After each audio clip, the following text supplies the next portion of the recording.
بسم الله الرحمن الرحيم. كورسdan magaceeda waxaa la yidhahdaa business accounting. Business accounting waxaa la yidhahdaa waa process walba oo wax system lagu record garaynayo lagu analyze garaynayo haddana hadhowdii oo percentage ahaan loo analyze garaynayo then lagu macneynayo wixii loo bedelayo wax macno ah. waxyaabahaas inta badan la macneynayo waxaa ka mid ah waa saleskii, waa purchaseskii wax haddii lasoo iibsado, waa maalgelinadii haddii dayn jirto oo ama shaqaale la siiyey ama dad kale la siiyey, wixii qarashaad baxay oo dhan, lacag qabasho, lacag bixin, dhammaantood ayaa waxaa lagu sameynayaa interpretation. So main objective-ka marka ama hadafka ugu weyn waxaa weeyaan business accounting-ka si loo helo accurate and timely financial information. warbixin maaliyadeed oo sax ah oo sida ugu waqtiga lagu talagalay in lagu helo weeyaan ayaa inta badan lagu talagalay. waxyaabaha marka practical recordingska si practice loo record garaynayo waxaa ka mid ah documentationadii, wax walba oo la isdhaafsado documenti waa inuu jiraa, document receiptski, transactionada waa in la record garayaa, cash flow waa in la manage garayaa, sometime in la sameeyo miisaaniyad, badeecadihii in la maareeyo weeyaan. maadaama marka overall intaas ka hadlaysaa. marka haddaan imaano course description-ka, this comprehensive course offers an in-depth exploration of accounting within a business context. maadaama si qoto dheer waxay noo siinaysaa ama banaanka noo keenaysaa waxa weeyaan accounting within a business context. accounting-ka marka laga hadlayo wax alla wixii ku hareeraysan ganacsiga, means wixii lagu dhex shaqeynay weeyaan, reportskii ha u badnaadaan. It's designed to equip students and professionals. waa maaddo dhisayso ardaydii dadka professionalskaba inay helaan essential knowledge, cilmigii laga maarmaanka ay ku saabsan accounting-ka iyo practical skills. wixii practical excel sheet-yo kale kusoo bandhigi doonaa casharada gudahooda to understand and manage financial information effectively. si dadka u fahmaan marka ayna u maareyn karaan financial informationska reportadii kasoo dhex baxay business accounting-kani. This course marka koorsadaani covers all key financial concepts and statements. waxay inta badan cover gareyn doontaa financial statementska dhammaan. waxaa ka mid ah balance sheet, waxaa ka mid ah income statement, waxaa ka mid ah cash flow statement. It also explores sidoo kale waxay banaan keeni doontaa practical topics because si practice aan ugu shaqeynay by Excel, sida waxaa ka mid ah bank reconciliationska, iswaafajinta bangiga iyo systemka, inventory management, Excel sheet lagu maamulayo badeecadaha, wixii kusoo galay, badeecada kaa dhamaan rabto iyo badeecadii dhamaatay, all of them, budgeting sidii miisaaniyadaha loo sameeyo kusoo bandhigi doonaa. waxaa kaloo kusoo bandhigi doonaa ratio analysis sidii loo analyze gareeyo hantida, liabilitieska iyo wax walba la xiriiro. waxaa kaloo kusoo bandhigi doonaa costing sheet oo ah shirkadu markii wax alla wixii alaab ay soo gadato from supplier ay kasoo gadato oo dekadii Muqdisho ay timaado dan ay kasoo baxdo oo storeka qofkii ganacsadaha ay u imaato in loo sameeyo costing sheet ah, qofkan 100% alaabtan ii timid costing nooca ay ugu timid si cadaalad ah weeyaan, then uu saarto commissionkii weeyaan, provided real world relevance, annagoo waxaas oo dhan ku base gareynayna adduunkan hadda jira weeyaan. By the end of this course, koorsada markay dhamaato, students and professionals, ardayda iyo dadka professionalskaba will be well prepared to navigate and contribute. waa kuwa u diyaarsan ay noqon doonaan oo si wanaagsan ugu diyaar garoobay to navigate and contribute to the accounting functioning within business environment. accountingada shaqooyinka accounting uu qabto any business environment ay tagaan ama ay ka shaqeeyaanba inay noqdaan kuwa contribution-kooda ka qayb qaato oo maadadaani fahansan. learning outcome-ka maadadaani markaan barano kadib maxaan ka helaynaa weeyaan. By the end of this course, learners will be able dadka learnerska maadadan bartay waxay heli doonaan they understand key financial statement. waxay fahmi doonaan financial statementska oo saddexda ribood oo ah balance sheet, income statement iyo cash flow. sidoo kale they will develop practical skills. waxay sameyn doonaan si practical skills inay horumariyaan skillskooda sida bank reconciliation, Excel si loogu sameynayo marka la soo fadhinayo bangiga systemka, inventory management badeecadaha sida loo maamulayo, budgeting miisaaniyada si loo sameynayo, iyo costing sheet marka costing sheet-ka la abuurayo weeyaan. sidoo kale use financial ratios to support business decision making. waxay kaloo isticmaali doonaan ratioskan si ay go'aan uga qaataan ganacsiga oo kale haddii business ay leeyihiin oo beri ama small ha noqdo ama medium ha noqdo, ratioskaas si uga qaadan lahaan go'aan ay uga taageerayaan inay ayagana fahmaan sida loo isticmaalo weeyaan. grasp concepts of depreciation and amortization related to fixed assets. inay mar walba haystaan conceptyada la xiriiro qiimo dhaca ku dhaco, tangible assets kan intangible assets kan hantida la taaban karo iyo hantida la taaban karo weeyaan, ee la xiriiro fixed assets kan hantida ma guurtada weeyaan. manage and interpret financial information effectively in a business setting. inay mar walba maareeyaan ayna turjumaan financial informations yani warbixinada lacageed ee reportinadii aan kasoo hadalnay ee ahaa income statement, cash flow iyo yani balance sheet in si miro dhala ay businessadooda ugu turjumi karaan oo ah inay ku samayn karaan doodii translation. Who this course is for marka koorsadaani iyay qusaysaa yaa yani ay qusaysaa oo baranaya weeyaan accountantska dadka xisaabiyaasha business ka shaqeeyo and finance professionals financial maaliyad ahaan u leh professionalka business owners and managers dadka ganacsatada ah oo iskale ganacsiga iyo maamulayaasha businessadaasi iyadana way anfici doontaa. Students pursuing studies in business finance and accounting ardayda inta badan raadinaysa inay horumariyaan ama ay bartaan ganacsiga waxa la xiriiro businessyada financega waxa la xiriiro maaliyadda iyo accounting waxa la xiriiro baran iyagana way anfacayaan. Wuxuu kaloo anfacayaa professionals in non financial roles dadka professionalska ah laakiin kaalin finance aan ahayn oo meelo kale ku ah dhinacyo kale ama departmentyada kale ku ah professionalska. Sidoo kale anyone interested in gaining hands on skills financial statement qof walba isagana daneynaya inuu helo xirfadaha la xiriira financial statementska sida reportada loo diyaariyo iyo budget miisaaniyadaha financial analysis sida loo analyze gareeyo lacag reportadan within a business context yani marka laga hadlayo businesska wax ku hareeraysan weeyaan. maadaama waxay ka kooban tahay 9 module moduleka ugu horeeya waxaa la yiraahdaa waa introduction to business accounting inaan sameyno marka hore maada introduction faham guud aan ka helno muxuu yahay horta business accounting. waxaan kaga hadli doonaa qaybtan waxay ka kooban tahay 5 qaybood. qaybta koowaad waxaa weeyaan maxaa la yiraahdaa accounting yaa isticmaalo accounting informationka 1.3 waa accounting equation maxay tahay. qaybta 1.4 waxaan kaga hadli doonaa double entry system oo concept ahaan aan u sharxi doono. qaybta 1.5 waxaan kaga hadli doonaa debits and credit system waxyaabaha la xiriira conceptyada debit iyo credit systemka weeyaan. iyo qaybta 1.6 isagana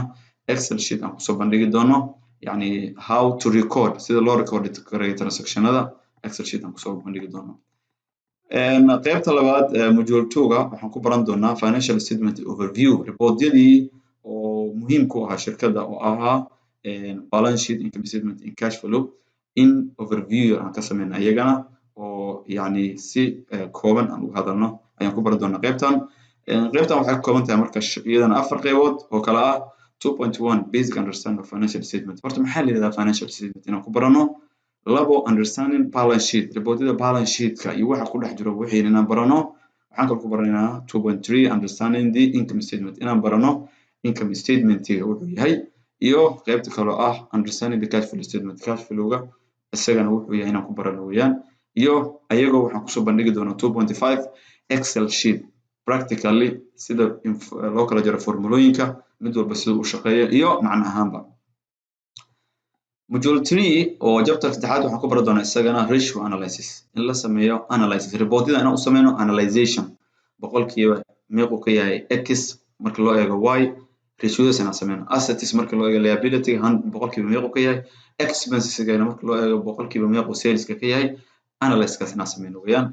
analysis-ka marka wuxuu ka kooban yahay iyadana 4 qaybood. qaybta koowaad waxaa la yiraahdaa what's ratio analysis horta ratio analysis inaan conceptually u fahanno then aan u imaano qaybta labaad oo ah liquidity ratio profitability ratio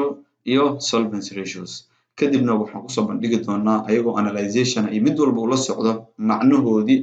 oo turjuman 3.5 oo ah comprehensive example with excel inaan kusoo bandhigi doonaa iyadana excel sheet ahaan. module 4 waxaan ku qaadan doonaa cash and bank reconciliation sida la isku waafajiyo bangiga transactionada ka dhaco lacag dhigista iyo lacag ka bixista si loo waafajiyo systemkeena ayadana waan kaga hadli doonaa. qaybtan waxay ka kooban tahay waa 3 qaybood iyo excel sheet qaybta ugu dambeysa oo ah qaybta koowaad waxa weeyaan 4.1 maxaa la yiraahdaa horta bank reconciliation iswaafajinta bangiga muxuu yahay. why do we reconcile to bank statement maxaan isu waafajinaa mar walba aan u sameynaa bank statementiga. petty cash fund inaan ku barano lacagaha petty cash fundka oo ah minor expenseska inta badan ganacsiga ugu baahan yahay daily ayadana ku barano waxaan kusoo bandhigi doonaa ayagana excel sheet oo complete ah. qaybta shanaad oo ah inventory management sida loo maamulo badeecadaha waa muhiim businessku wuxuu ku socdaa maanta waa badeecadaas haddii si jirin dukaan maba la furanba badeecadaas marka sidee loo maareeyaa hadduu kaa dhumo item ka mid ah tomorrow expense noqonaya marka iyadana muhiimadda qaabka loo maareeyo ayaan waxaan ku qaadan doonaa. qaybtan 5.1 waxaan ku baran doonaa introduction to inventory management inaan horta marka hore ka hadalno muhiimadda ay leedahay in la maareeyo badeecadaha. qaybta labaad 5.2 waxaan ku baran doonaa inventory stageku marayo materials work in process and finishing goods 3 stage oo marayo mid walba detail aan ku hadli doonaa. qaybta 5.3 waxaan ku baran doonaa determining cost of goods sold alaabta la gaday costigeeda sida loo xisaabiyo ku fadhisay by systematically gooni way laakiin by waxaan xisaabinaynaa anaga by manual qaybta oo 4.5.4 kana excel sheet ayaan kusoo bandhigi doonaa oo qaabka yani inventory-ga loo maamulo oo practical ah badeecada si loogu maamulo excel sheet iyo qaabka cost of goods sold-ga iyadana manual loo sameeyo qaybta lixaad module 6 waxaan ku baran doonaa fixed asset management qaabka loo maareeyo hantida maguurtada waa muhiim shirkadu waxay leedahay hanti maguurto gawaarida kamida matoora kamida furnitureska kuraasta miisaska kamida sidee loo maareeyaa 6.1 waxaan ku baran doonaa introduction to fixed asset horta maxaa la yiraahdaa fixed asset inaan hordhac ku sameyno 6.2 waxaan kaga hadli doonaa assets life cycle hantida imisa stage ayay soo maraysaa qaybta 6.3 waxaan kaga hadli doonaa depreciation and amortization qiimo dhaca ku dhaco hantida la taaban karo imida la taaban karin 6.4 waxaan kaga hadli doonaa asset disposal hantidan marka la tuurayo oo waqtigeeda u dhamaado oo xilligii retirement-ga ay gaarto iyadana waan kaga hadli doonaa 6.5 waxaan kusoo bandhigi doonaa fixed asset register aan kaga hadli doonaa by excel sheet inagoo hantidii kusoo bandhigi doono sida loo record gareeyo dhammaan hantida maguurtada excel sheet aan anagoo isticmaalayno module 7 oo ah qaybta 7aad waxaan kaga hadli doonaa budgeting miisaaniyadaha si loo sameeyo 7.1 marka qaybtan waxaan kaga hadli doonaa introduction to budgeting horta miisaaniyadu waxay tahay inaan kaga hadalno concept ahaan 7.2 waxaan kaga hadli doonaa importance and benefits of budgeting miisaaniyada muhiimadda iyo faa'iidooyinka laga helayo maxay tahay 7.3 waxaan kaga hadli doonaa types of budgeting for business noocyada u qaybsan budgetyada ama miisaaniyadaha 7.4 waxaan kaga hadli doonaa budgeting processes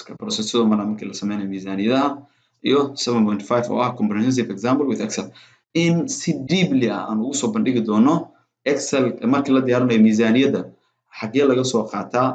markii la diyaariyo breakdowns lagu sameynayo iyo hadhowdii markii sanadka la gaaro analyzer in lagu sameynayo saddex qayb aan kusoo bandhigi doonaa qaybta miisaaniyadaha sida loo sameeyo miisaaniyada sida breakdown loogu sameeyo loo jijibiyo bilbil loogu sameeyo iyo sida marka ugu dambeyso oo final xisaabta la xiro in lala bandhigo actual-kii excel aan kusoo bandhigi doonaa qaybta 8aad oo ah module 8 waa fraud and internal control qaybtan waa qayb u muhiim ah business-kii aan kasoo sheekeynay oo shaqadiisa socotay sidee fraud-ka looga controlaa ayaan ku baran doonaa qaybtan 8.1 overview of fraud and internal control marka hore inaan wax ka dhahno horta fraud-ka isdabamarinta iyo internal control sida loo control internal shirkada qaybta labaad 8.2 waa components of internal control muxuu ka kooban yahay qaybuhu ka kooban yahay ku sharxi doonaa internal control-ka 8.3 waxaan ku sharxi doonaa principles of internal control activities-ka sida loo control activity-da ka dhex socda ganacsiga gudihiisa sales ha noqoto purchases expenses-kii dhammaan in sida loo controlo 8.4 waxaan ku baran doonaa cash receipts and cash disbursement controls lacagaha la qabanayo iyo lacagaha la bixinayo sida loo controlo maadaama muhiim ay u yihiin oo ganacsiga uu ku socdo money ama financial inaan ka hadalno qaabka loo controlayo weeyaan qaybta 9aad ama module 9 waxaan kaga hadli doonaa commercial documents waa qayb aad u muhiim ah maxaa dhacay ganacsigan isdib dhaafayo oo dibadda laga keenayo badeecadaha ilaa dekadii la store-ka imaanayo dokumentiya u dhaxeeyo dokumentiyadaas ayagana insha Allah taala kaga hadli doonaa qaybtan dokumentiyadaas waxaa ugu muhiimsan purchase order waxa la yiraahdo kow markii dalabka la sameynayo laba commercial invoice oo dhaxmarayo yani aan sheegatay ganacsiga oo dhaxmarayo supplier-ki iyo qofka customer-ka qayb saddexaad waxa weeyaan FOB shipping point and FOB destination markii containeradu ay imaato alaabta markii la soo rarayo hababka loola dhaqmo noocyada u qaybsamo shippinada qaybta 9.4 waxaan kaga hadli doonaa packing list alaabaha la soo